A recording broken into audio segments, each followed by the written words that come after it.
Our second term began in late March 2004 when we departed Bellevue to return to Papua New Guinea.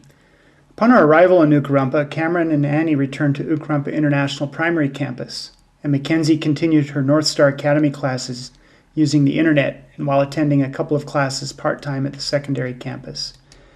Stephanie resumed her role as a nurse at the clinic, but was asked to take on additional duties as head nurse, supervising all the clinic nursing staff and assisting the clinic manager as needed.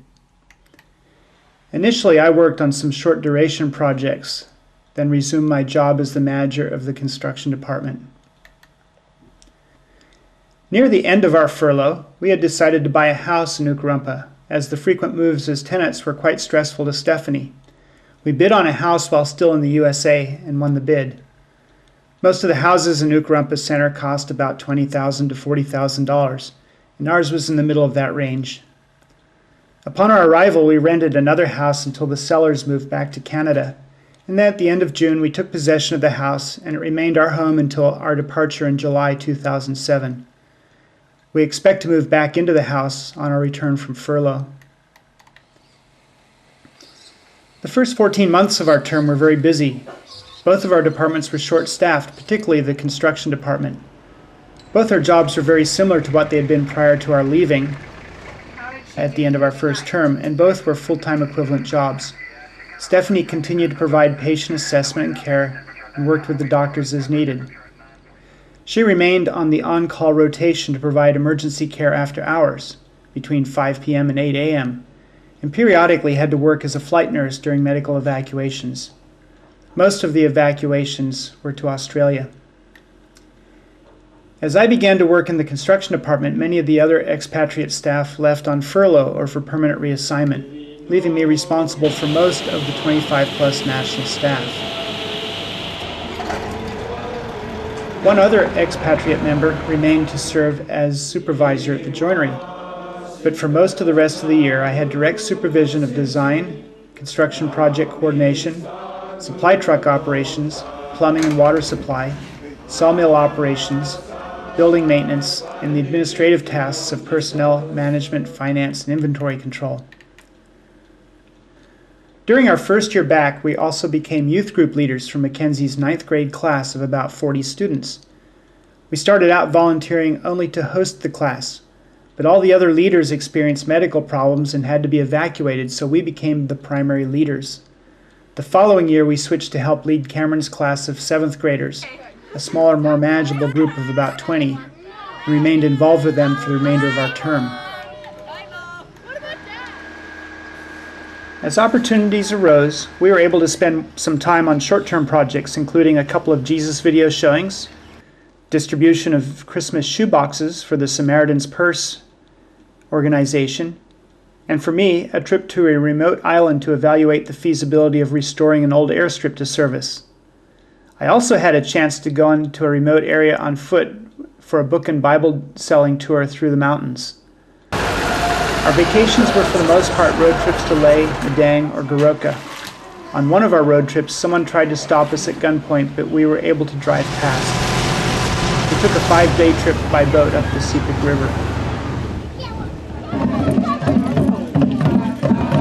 Since we were essentially on call all the time and not getting adequate breaks from our work while in Papua New Guinea, and since we were expecting our second term to be over 4 years' duration, we chose to take a vacation to the USA in 2006.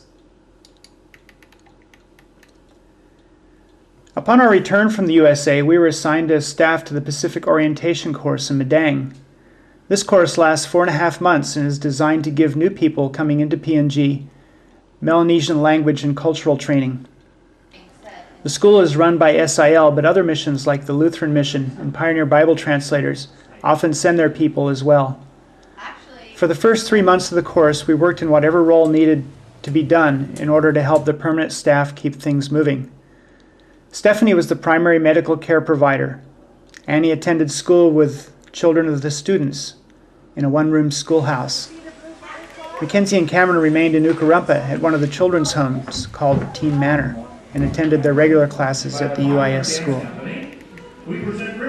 During the last 6 weeks of the course, we joined the students for the 5-week immersion into village living, PNG style.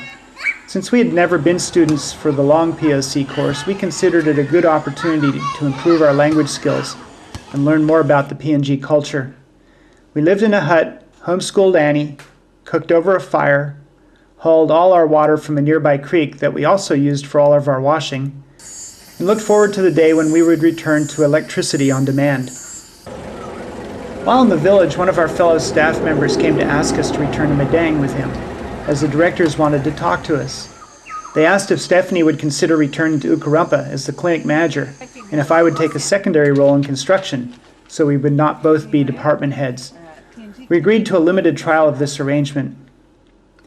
For the first part of 2007, Stephanie worked as clinic manager, and I worked on engineering design and became the lead person for center security. I also helped organize logistics for Bible dedication in a remote area, and both of us were able to attend the dedication in mid-January. After a few months as manager, Stephanie found the job did not suit her, and although she was doing it well, its pressures precipitated some stress-related medical issues. When she stepped down from the job, I took over for about a week while continuing to do the center security work.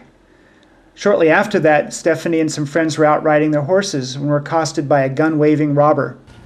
So we decided she needed to return to the USA. Stephanie and Cameron returned to the USA on June 4th, and the two girls and I returned on July 2nd. We hope to return to PNG in January 2009 after a somewhat longer than normal furlough. We will be leaving our daughter Mackenzie behind this time, as she will be attending university or college. We thank God for watching over us during this time and for allowing us to be part of this work, and look forward to continuing it, not only on this furlough, but in the future when we return to Papua New Guinea.